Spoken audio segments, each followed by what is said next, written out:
नमस्कार. आपल्या उजनी धरण अपडेट न्यूज चॅनलमध्ये आपल्या सर्वांचं मनापासून स्वागत. आज 13 एप्रिल 2026. आज सकाळी उजनी धरणाची काय स्थिती आहे, उजनी धरणातून सध्याला कोणत्या योजनेतून किती पाणी चालू आहे आणि भीमा नदीला पाणी सोडण्याबाबत विलंब का केला जातोय. मुद्दामहून कॅनलला पाणी वाढवलेलं आहे आणि नदीला सोडण्यास दिरंगाई होताना दिसते, परंतु नदीवर अवलंबून असणारी शेती, जनावरे, गावं पाण्यासाठी आसुसलेले आहेत. परंतु उजनी धरण प्रशासन पाणी सोडण्यास साफ नकार देताना दिसतंय. त्यांच्या म्हणण्यातून आलं की एप्रिलच्या शेवटच्या आठवड्यात किंवा मेच्या पहिल्या आठवड्यात पाणी नदीतून सोडलं जाईल, परंतु तोपर्यंत जी काय पिकं असतील ती पूर्णपणे राख होणार आहेत, जळून जाणार आहेत आणि नंतर पाणी सोडून त्या पिकाला उपयोग होणार नाही. आणि जनावरांचा चारा असेल, पिण्यासाठी पाणी असेल, यासाठी मात्र हे सध्याला पाणी सोडलं जात नाही. त्यामुळं नदीकाठच्या लोकांमध्ये थोडंसं असंतोषाचं वातावरण आहे.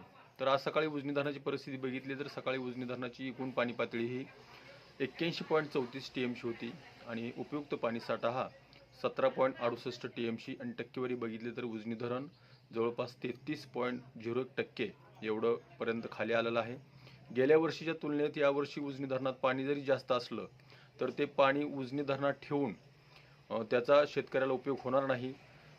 सर्व धरणग्रस्ताचाही विचार केला पाहिजे, नदीकाठच्या लोकांचाही विचार केला पाहिजे. त्याचबरोबर कालव्यातून जे सध्याला मोठ्या प्रमाणात पाणी सोडलं जात आहे ते पाणी अगदी काही भागात मोकळ्या रानात पाणी सोडून दिलं जात आहे.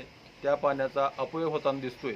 एकीकडे पाण्याची गरज असताना पाणी सोडलं जात नाही आणि दुसरीकडे मात्र त्याच पाण्याचा अपव्यय होतोय. हा विरोधाभास असल्यामुळं नदीकाठच्या शेतकऱ्यामध्ये, गावामध्ये असंतोषाचं वातावरण आहे. उजनीचं नियोजन झालेलं नाहीच हे आपण वारंवार सांगतोय, परंतु उजनीतून भीमा नदीमध्ये किमान पिण्यासाठी तरी पाणी सोडावं अशी मागणी होताना दिसते. त्याच्यासाठी आपण एक व्हिडिओ नदीच्या पात्रात किती पाणी आहे, किती कसं वाळवंट झालं आहे त्याचा आपण व्हिडिओ आपल्याला दाखवतोय. तर सध्याला उजनीतून सिनामाडा उपसा सिंचनमधून 270 क्युसेक्स, दहेगाव उपसा सिंचनमधून 90 क्युसेक्स, बोगद्यामधून 900 क्युसेक्स आणि कालव्यातून 2860 क्युसेक्स. कालव्यातून सोडलेलं पाणी अगदी हाताने घेता येईल एवढं पाणी फुल सोडलेलं आहे.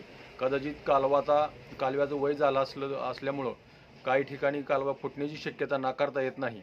तर अशाच उजनीच्या ताज्या घडामोडीसाठी, ताज्या अपडेटसाठी आपल्या उजनी धरण अपडेट न्यूज चॅनलला लाईक करा, सबस्क्राईब करा, शेअर करा. उजनी धरण अपडेटसाठी बेंबळेहून सिद्धेश्वर शिंदे. धन्यवाद.